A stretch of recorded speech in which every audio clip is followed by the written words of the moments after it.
સાટા ચાલુ થઈ ગયા।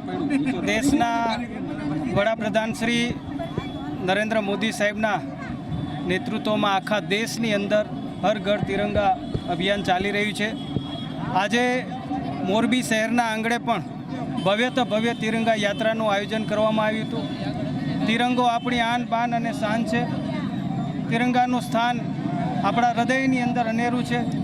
દરેક લોકોના હૃદયમાં દેશભક્તિ, રાષ્ટ્ર પ્રત્યે પ્રેમ છલકાય અને સાથે સાથે નવી પેઢી, વિદ્યાર્થી મિત્રો આવા રાષ્ટ્ર કાર્યની અંદર જોડાય, જે અંતર્ગત ઘર ઘર તિરંગા લગાવવાનું અભિયાન પણ ચાલી રહ્યું છે। અને આજે મોરબી શહેરમાં પણ મોટી સંખ્યામાં ચૂંટાયેલા સૌ આગેવાનો, અમારા ધારાસભ્યશ્રીઓ, સંસદ સભ્યશ્રી, સૌ સંસ્થાના આગેવાનો, પોલીસના સૌ મિત્રો, વેપારી મિત્રો, અલગ અલગ સંસ્થાના મિત્રો, વિદ્યાર્થી મિત્રો મોટી સંખ્યામાં વિશાળ આ તિરંગા યાત્રામાં સૌ લોકો આજે જોડાણા હતા। હું હૃદયથી એમનો આભાર માનું છું, સૌને અભિનંદન આપું છું।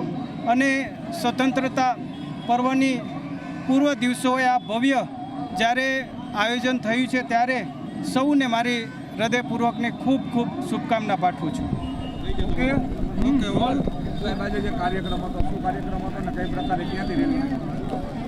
આજે આપણી આઝાદી 1947માં મળી એના અનુસંધાને 15 ઓગસ્ટ 2024ની ઉજવણીના ભાગ સ્વરૂપે આજે તિરંગા યાત્રા કાઢવામાં આવી અને 4 મહાનગરોમાં પણ આ યાત્રા માનનીય મુખ્યમંત્રીશ્રીની અધ્યક્ષતામાં કાઢી। આજે આપણા એરિયાના આપણા સાંસદ, આપણા ચાવડા સાહેબ અને આપણા ઝાલા સાહેબ, બંને રાજ્યસભાના સાંસદ અને આપણા બંને MLA શ્રી હાજર હતા। 2500થી 3000 જેટલી મેદની હાજર હતી અને બાળકો વિવિધ વેશભૂષા સાથે હાજર હતા અને ખૂબ સફળતાપૂર્વક આ તિરંગા યાત્રાનું આયોજન કરવામાં આવ્યું। હું મોરબીના લોકોનો દિલથી આભાર વ્યક્ત કરું છું અને કદાચ નાની મોટી તકલીફ પડી હશે, પણ જ્યારે શહીદોએ બહુ મોટી શહાદત વાળી તો આપણે ટ્રાફિકની થોડીક તકલીફ આજે ભોગવી લઈએ, પણ દેશ પ્રેમ અને આપણા ઝંડા પ્રત્યેનું માન વધે એના માટે જે આ તિરંગા યાત્રાનું આયોજન કરવામાં આવે છે, મોરબીના લોકોએ ખૂબ એના નિડરતાથી અને સાહસિકપૂર્વક આ યાત્રા કાઢી અને એને વધાવી, એ બદલ હું સર્વેનો આભાર વ્યક્ત